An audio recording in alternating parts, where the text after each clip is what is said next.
श्रोताओं को मेरा नमस्कार। आइए आज सुनते हैं जयशंकर प्रसाद जी की कहानी प्रसाद।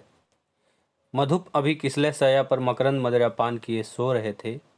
सुंदरी के मुखमंडल पर प्रश्वेत बिंदु के समान फूलों के ओस अभी सूखने न पाए थे।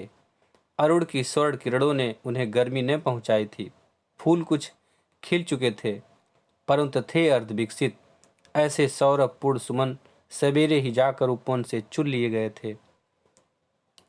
पड़पुट का उन्हें विचित्र बेष्टन देकर अंचल में छिपाए हुए सरला देव मंदिर पहुंची। घंटा अपने दम्भ का घोर नाद कर रहा था। चंदन और केसर की चहल पहल हो रही थी। अगुर धूप गंध से तोड़र और प्राचीर परिपूर्ण था।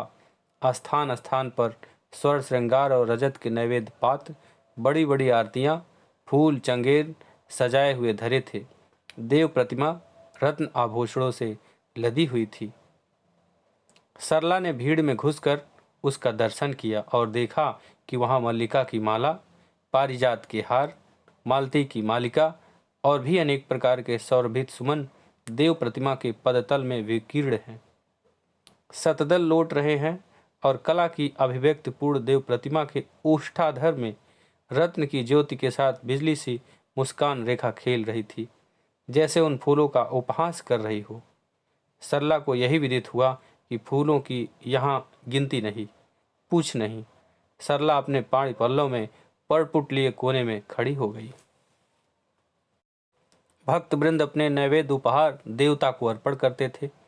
रत्न खंड स्वर्ण मुद्राएं देवता के चरणों में गिरती थी।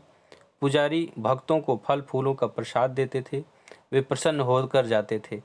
सरला से न रहा गया। उसने अपने अर्ध विकसित फूलों का पड़पुट खोला भी नहीं। बड़ी लज्जा से, जिससे कोई देखे नहीं, ज्यों का त्यों फेंक दिया, परंतु वह गिरा ठीक देवता के चरणों पर। पुजारी ने उसकी आंख बचाकर रख लिया। सरला फिर कोने में जाकर खड़ी हो गई। देर तक दर्शकों का आना, दर्शन करना, घंटे का बजाना, फूलों का रौद, चंदन केसर की कीच और रत्न स्वर्ण की क्रीड़ा होती रही। सरला चुपचाप खड़ी देखती रही। शयन आरती का समय हुआ। दर्शक बाहर हो गए।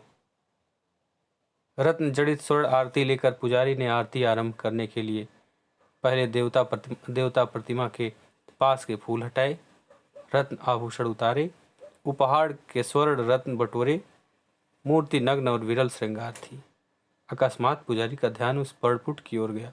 उसने खोलकर उन थोड़े से अर्ध विकसित कुसुमों को, जो अवहेलना से सूखना ही चाहते थे, भगवान के नग्न शरीर पर यथास्थान सजा दिया। कई जन्म का अतृप्त शिल्पी ही ऐसे पुजारी होकर आया है, जो मूर्ति की पूर्णता का उद्योग कर रहा है। शिल्पी की शेष कला की पूर्ति हो गई थी। पुजारी विशेष भावापन्न होकर आरती करने लगा। सरला को देखकर भी किसी ने न देखा, न पूछा कि तुम इस समय मंदिर में क्यों हो। आरती हो रही थी। बाहर का घंटा बज रहा था। सरला मन में सोच रही थी, मैं 2-4 फूल पत्ते ही लेकर आई, परंतु चढ़ाने का, अर्पण करने का हृदय में गौरव था। दान किया भी सो भी किसे, भगवान को। मन में उत्साह था, परंतु हाय, प्रसाद की आशा ने, शुभकामना के बदले की लिप्सा ने मुझे छोटा बनाकर अभी तक रोक रखा। सब दर्शक चले गए। मैं खड़ी हूँ किस लिए? अपने उन्हें अर्पण किए हुए फूल हुए 2-4 फूल लौटा लेने के लिए तो चलूं। अकस्मात आरती बंद हुई। सरला ने जाने के लिए आशा का सत्सर करके एक बार देव प्रतिमा की ओर देखा कि उसके फूल भगवान के अंग पर सुशोभित हैं। वह ठिठक गई। पुजारी ने सहसा घूम कर देखा और कहा, अरे तुम अभी यहीं हो, तुम्हें प्रसाद नहीं मिला? लो। जान में या अनजान में पुजारी ने भगवान की एकावली सरला के नत गले में डाल दी। प्रतिमा प्रसन्न होकर हंस पड़ी। बस इतनी सी थी ये कहानी।